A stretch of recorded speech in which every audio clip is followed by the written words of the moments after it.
how do you double the profit in your cleaning business?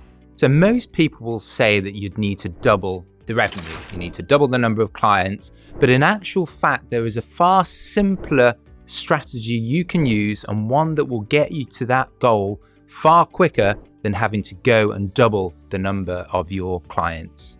So in this video, I'm going to take you through the step-by-step process we need to get to that position. And once we have that established setup in your business, you'll find that you'll be able to grow quicker and more profitably. Stay to the end of the video and I'll show you a further thing that we can add into the mix that will actually not even double our profit, but even triple it. So let's jump straight into it. So let's take a couple of scenarios. So the first scenario is one that is very, very common with cleaning business owners that get in touch with me. These cleaning businesses are earning around, say, 10% net profit margins. That means that, for example, if they are running a $10,000 a month revenue business, then maybe they're getting about 10%, so about $1,000 in profit. So that is the profit after they pay their cleaners. That is the profit after they pay for their marketing and recruitment and any office managers they have and any other costs that they have in the business. So $1,000 is what is left in the cleaning business owner's pocket. So 10% isn't a fantastic profit margin, I would say. So let's use this core scenario as like the base scenario. So how do we get from earning $1,000 in profit to earning $2,000 in profit? So, doubling profits in our cleaning business. So how do we get to that position without having to double the number of clients? And also, how do we get to that position without increasing the prices that we're charging our existing client base? So in scenario 2, therefore, let me take you through the step-by-step process we can actually get to double the profit in our business. So again, let's assume that we are running a $10,000 a month cleaning business. In the first scenario, $10,000, we are paying 55% labor cost. So that means $5,500 of that $10,000 is being paid to our cleaners. And then let's say 35% of our revenue is going to what I call non-cleaner costs or admin related costs. So 35% of $10,000 is $3,500. So this goes into things like, your client marketing, it goes into your cleaner recruitment, it goes into paying your VAs, it goes into, paying for any leased cars, any office costs, all those types of things. So $3,500 is spent on that. And what that means is that at the end of the day, we are left with $1,000 in profit. So $10,000 minus $5,500 for the labor cost, minus $3,500 for the admin costs gets us that $1,000 position. So let's compare that to the second scenario, the scenario with rather than getting $1,000 in profit, we're getting $2,000. So a doubling in our profit. So we can get there by making a couple of changes to both the cleaner cost and the admin cost level. So again, let's go through this scenario. So in scenario 2, again, we're making $10,000 in revenue. But rather than paying 55% labor costs, so $5,500, we're paying our cleaners 50% labor cost. So 50% of the $10,000 is $5,000. So the next step is looking at if we can make any savings at the admin cost level. So again, rather than paying 35% of our revenue to admin costs, let's say we are paying 30%, so $3,000. So what that means is by making savings at the labor cost level and the admin cost level, that trickles all the way down to the bottom line and actually doubles our profit for us as the cleaning business owner. So $10,000 revenue, $5,000 to the cleaners, $3,000 for admin costs, that leaves us $2,000. So for exactly the same amount of revenue, that $10,000 in scenario 1 and 2, by making changes at the cleaner cost level and the admin cost level, we've been able to double our profits from $1,000 to $2,000. So let's go into a bit of detail about how we can actually go about making those savings at the cleaner cost level and the admin cost level. So the first thing to say is that what we want to prioritize is making savings at the admin cost level. So lots of cost elements go into admin costs. As I said, you have client marketing, spending money on Facebook ads, Google ads, flyering. You've got cleaner recruitment. Maybe you're putting job ads on Indeed, or putting adverts in the local corner shop. You've got costs for virtual assistants or office managers if they're helping you manage the business. You maybe have leased cars to transport your cleaners. Maybe you have an office in town where all your cleaners get together and you run meetings and those types of things. So there are lots and lots of different elements that go into this admin cost category. Basically, these are the costs that are external to any direct payments you're making to cleaners for these jobs. So really, you can make lots and lots of savings at the admin cost level. And really the thing to say is that many people or many business owners will realize that, yeah, we've got lots of costs, maybe we can make a few savings here and there. But what they don't realize is actually by only making a few minor savings at a few points in the admin cost level, you can drastically increase the percentage that you're making at the eventual profit level. So let's go into a few points here. So firstly, there are a couple of things that I feel quite strongly about. So first of all is whether you need to be using and providing vehicles for your cleaners to travel around. So, we see this an awful lot, particularly with the franchise businesses, where they'll have branded vehicles, branded cars or branded vans where cleaners are driving in between jobs. They carry the equipment between jobs. That cost is both financial and a management cost. So what I mean by that is that obviously if you are leasing the cars, you're having to pay the financial costs of the monthly payments for the leased cars. Obviously if they need any maintenance or they're breaking down or they need fuel or anything like that, that is all on you as the business owner. You need to make sure that these cars are working correctly, that they can take your cleaners from job 1 to job 2. But as well as the financial cost, there is a big management or time resource cost. So let's say, for example, you run a team of 10 cleaners in teams of 2, and then one of your 5 vehicles, for whatever reason, doesn't start on the Monday morning. So suddenly you get to that position where you're having to scramble around to see if you can actually get your cleaners to one of those jobs. Do you have another vehicle that you could get them to drive? Are they insured on that vehicle? You'll need to call the garage to get the vehicle checked and serviced. There'll be the financial cost of getting it serviced. How long will the vehicle be out of action?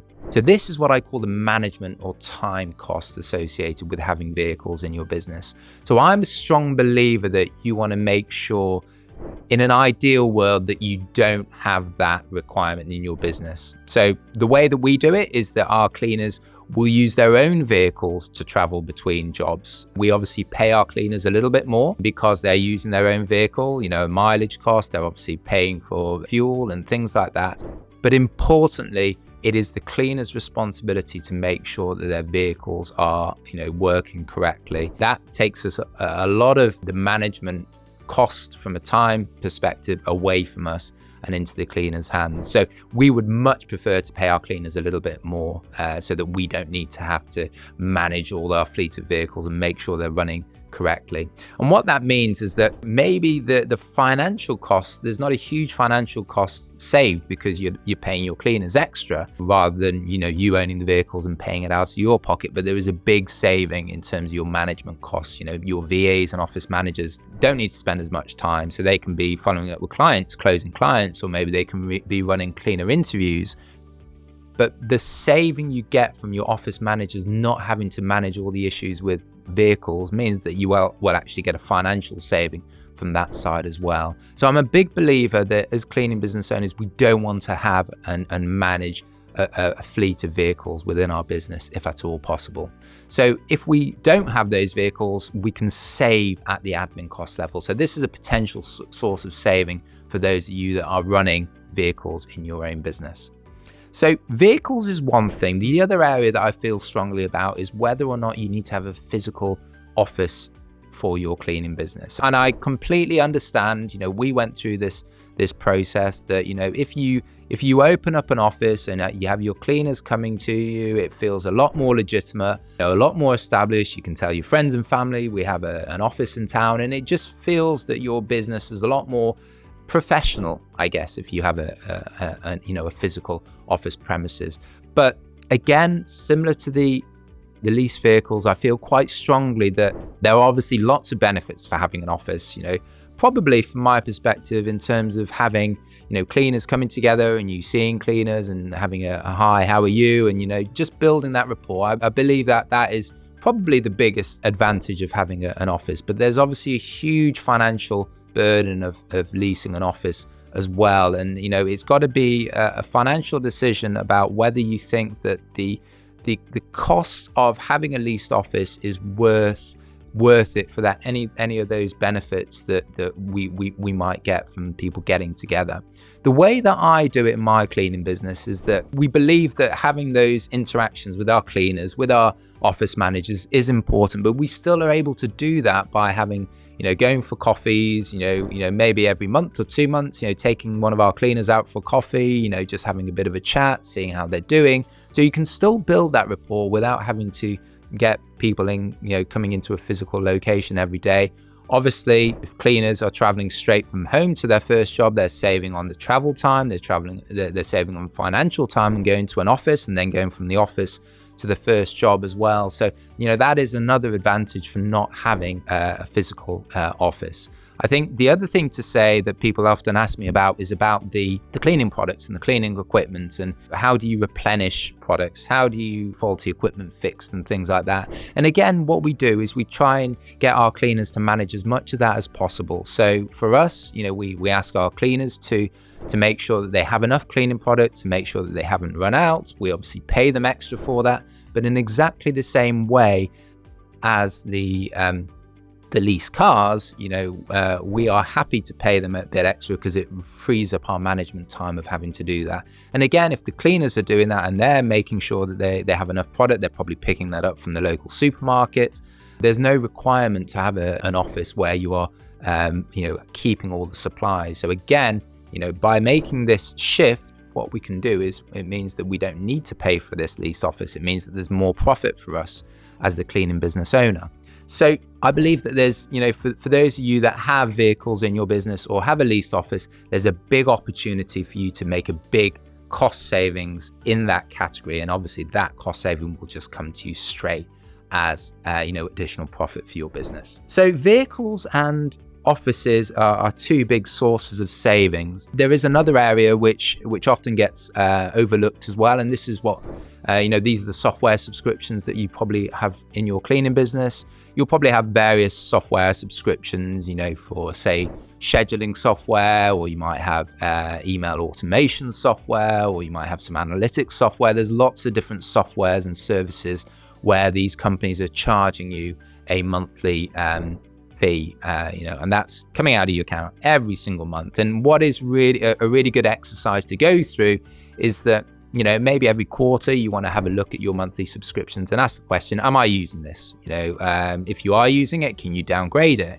You can also even contact your software supplier and say, I like your software, I'm using it, but I need to make some savings in my business. Often they will say, okay, we'll give you some money off. So reviewing your software subscriptions every few months, I think, is a really good thing to do, because say you have 2 or 3 softwares that, maybe you're paying $50 each, when you add those together, that's 3 times 50, $150. It does add up. So if you can make any savings at the software subscription level as well, this is another source of savings for your admin costs category. So the admin costs category is really where you want to prioritize any cost savings to begin with. Obviously, there are client marketing and cleaner recruitment will be as part of that category as well. I would say you want to hold off cutting your client marketing, cutting your cleaner recruitment until you've exhausted all your other sources in the admin costs category, because really, there's a very clear correlation. If you cut back on your client marketing spend, you will get less clients into your business, you'll grow slower. If you cut your cleaner recruitment spend, again, you will onboard fewer cleaners, you'll have less capacity, you will book in less jobs, and your cleaning business will grow slower as well. So you need to know that if you're making savings or cost cuttings from your client marketing, cleaner recruitment, that is going to directly impact the speed of growth in your business. However, if you're making savings for leased vehicles or your office or unused software subscriptions, that will have a much less detrimental impact on the growth of your business, if any impact at all. So the admin costs is where you want to focus, any cost savings to begin with. But I believe, going back to that scenario 1 and scenario 2, in scenario 1, we were spending 35% of our revenue on admin costs, so about $3,500 a month of the $10,000 on admin costs. In scenario 2, we only spend 30%, so $3,000 of the $10,000. So if you have vehicles, if you have an office, if you have unused software subscriptions, you should be very easily able to make that $500 saving at your cost line. So as I said, you want to prioritize cost savings and at your admin category level. The cleaner costs, which what I often call the labor cost, is obviously a bigger percentage of your revenue each month. Any tweaks or any savings you can make here can have a bigger impact than your admin cost, just because your labor cost is a bigger proportion of your overall cost base. So the first thing to say here is that, and I talk about this on a number of other videos, is that we want to make sure that we're not paying more than 60% of our revenue to labor. Ideally, we want to be in that 45 to 55% range. And if you're in that level, then you know that you have made a good start. If you are paying 60% or over 60% of your labor, it almost doesn't matter what cost savings you're making at your admin cost level. You're starting from too disadvantaged a position. You're paying too much of your revenue to your cleaners, so it's going to be difficult after you pay your admin cost to make any profit for you as the business owner at the end of the day. So the first question we need to make sure is, we need to make sure that we're earning, we're not paying away more than 60% of our revenue to our cleaners. Ideally, we want to be in that 45 to 55% range. So in scenario 1, we were paying 55% of our revenue to our cleaners. So out of $10,000, we were paying $5,500 out to our cleaners. If we reduce that down from 55% to 50%, obviously means that we're going to be paying away $5,000 rather than $5,500. And I always think this is something that is worth testing, because as I said, if we can make any changes at the cleaner cost level, because the cleaner cost is the majority of our costs in our business, that can have a big impact on our profit level. So the way to do this is putting a job advert that is showing the pay rate at this new pay rate that you want to show, this 50% labor cost level. You do not want to apply this to your existing cleaners, because that would amount to a pay cut. And, as is pretty obvious, if you're getting a pay cut rather than pay increase, particularly in this environment, you're going to get lots of unhappy cleaners. You're probably going to get cleaners that are wanting to leave. And those of them that are staying, their performance is probably going to come off. So the way that we want to do this is we want to onboard new cleaners at this new pay rate. And what we want to find out is that, are we able to attract and retain good quality staff at this lower pay rate? And if we are, that's fantastic. We just keep at this new rates, keep bringing on new cleaners at this rate. If we find that we're struggling to attract good candidates or struggling to retain good candidates at this lower price level, then we may need to inch it up again, or maybe go back to what it was. But let's say we are able to attract and retain good quality cleaners at this pay rate, then that is another source of cost savings. So rather than paying $5,500 of our $10,000, we are able to pay $5,000, so we'll make a $500 a month cost saving. So in scenario 2, what we have done is, by saving $500 on the labor cost and by saving $500 at the admin cost level, we are taking our profit from $1,000 to $2,000. We're doubling our profitability in our business. So as I said at the very beginning of the video, there's an additional thing that we can do that can actually triple the profit in our business. And people are amazed that we can make such big changes by making these relatively small tweaks in our business. But let's say we have the same number of clients, but we increase our prices. So if we increase our prices 10%, so we go from getting $10,000 revenue to $11,000 revenue, that means we get a further $1,000 increase in our profit. So we go from 1,000 to 2,000 by making these cost savings, and we go from 2,000 to 3,000 by putting this 10% price increase for our existing clients. So we go from $1,000 to $3,000, which is a tripling of our profits. So hopefully this video is helpful for you to show you how we go from how we can dramatically increase the profitability in our cleaning business. Once we have this set up in our business, what we call the unit economics working really well for us, that's when we want to throw fuel onto the fire, and that's when we really want to put money into marketing. We'll be more profitable on our marketing, and we'll ultimately grow our business quicker as well. So in this next video, I'm going to take you through the 5 most effective marketing channels for your cleaning business, and this will really help to turbocharge the growth in your business. So I'll see you on the next one.